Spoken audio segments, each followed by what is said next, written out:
Testing 3, 2, 1. Detailed descriptions of 6 different women who were unfortunately involved in some type of sex crime against a child. I am definitely trying to bring out awareness after what I was told not too long ago.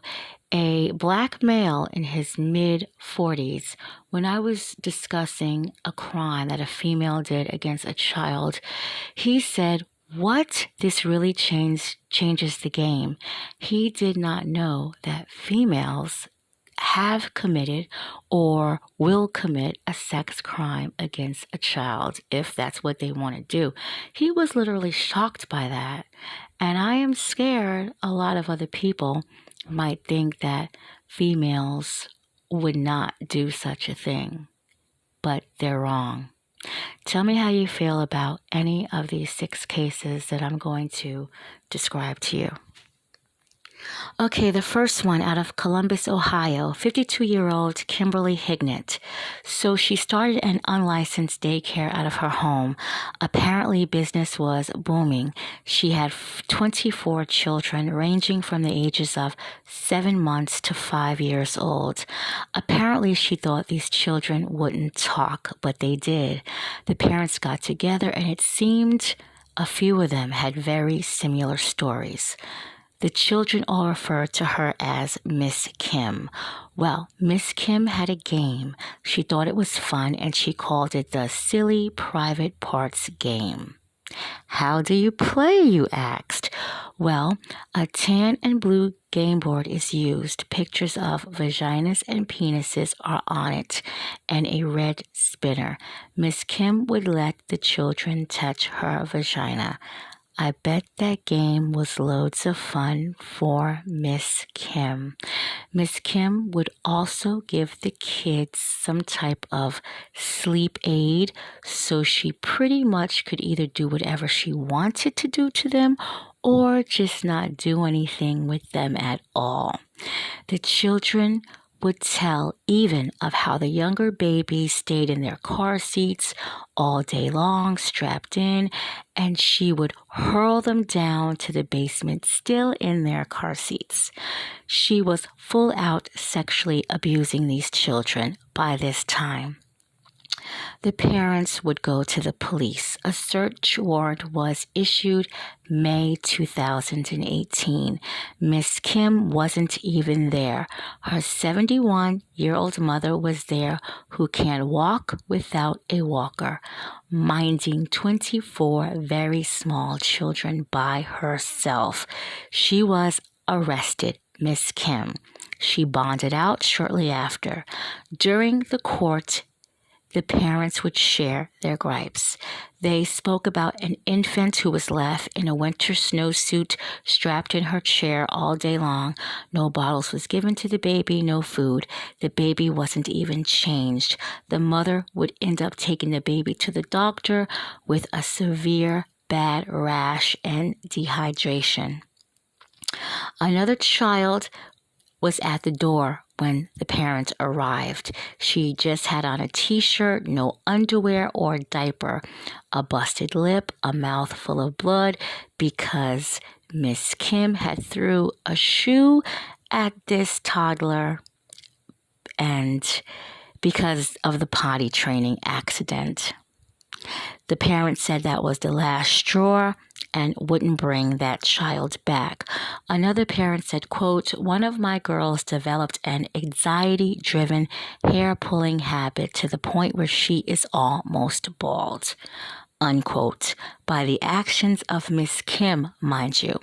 Another parent said, quote, "Your Honor, the sound of my autistic son and my daughter being able to describe what a grown woman's vagina looks like and feels like is something we regrettably will never be able to forget," unquote. The daycare had been in operation from 2011 to May 2018. I'm wondering if the police tried to even reach out to other children that might have been in this daycare. I'm not sure. because I think a lot more kids were probably introduced to this silly private parts game. Miss Kim did admit to sexually abusing at least 3 of these children. For the ones she admitted to, she was supposed to get 180 days per child. So that would have been at least 1 year and almost 5 months. The judge would sentence her to 30 days. She's free.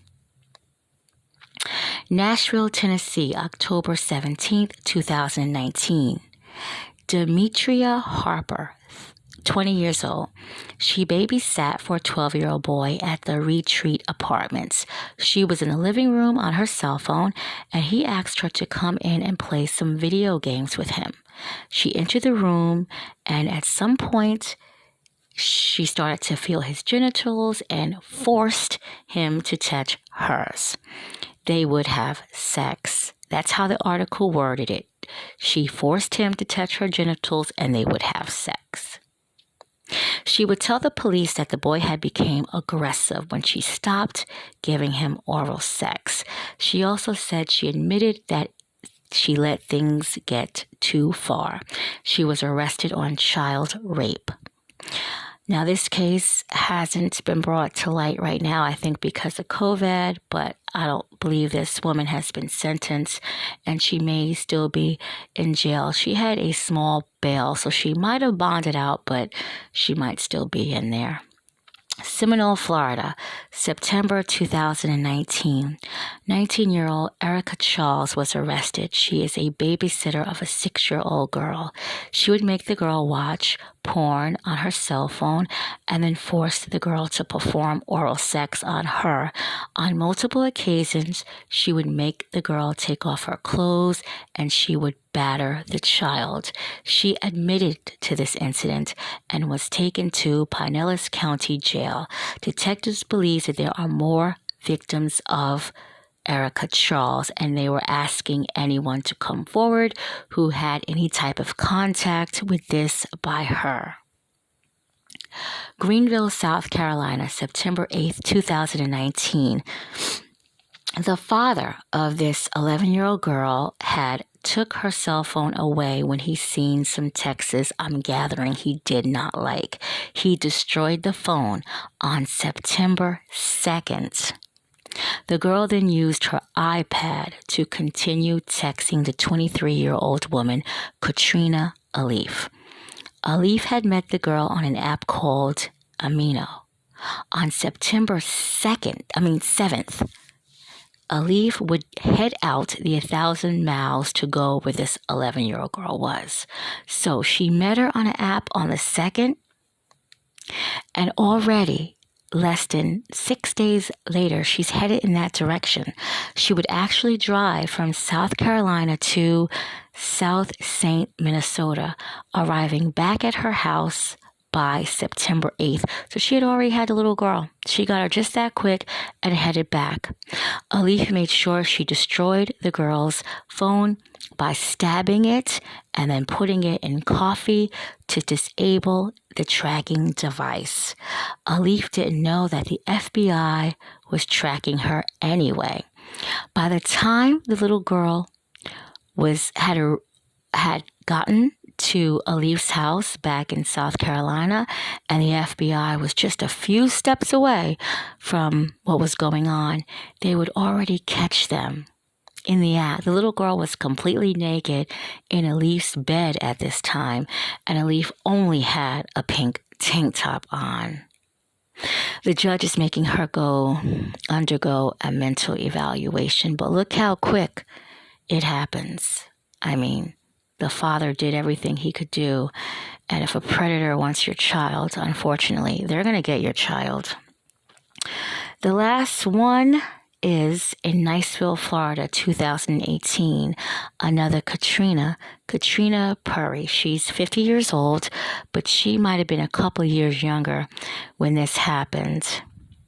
She had been jailed for sexually molesting a 5-year-old girl. A caretaker was giving the 5-year-old girl a bath and noticed redness on the girl's private parts.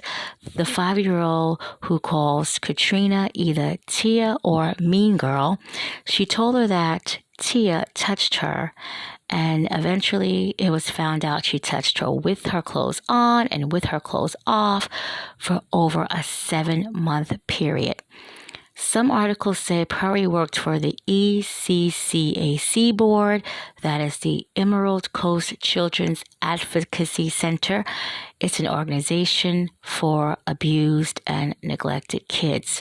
The advocacy says that she had worked with them for 5 months and she left before this arrest had came into play, and they are not affiliated with her at all. Oh, the last case is Muskegon County, Michigan, February 5th, 2017, Jasmine Pacyga, 20. She would send this guy, Nathan Osborne, he seems to be her drug dealer. She would send him pictures of her having sex with other men and pictures of her nude, but this time he wanted to see her live stream giving her 5-month-old son oral sex. So she did. She performed the oral sex on her 5-month-old son in a failed attempt, they say, to give him an erection.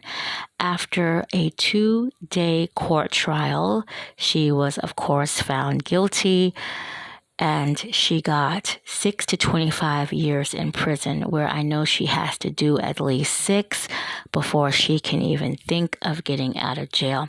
She did try to say she had a bad heroin addiction at the time. So here is 6 different cases with 6 different women. The last one, she had a drug addiction, and the baby was very young.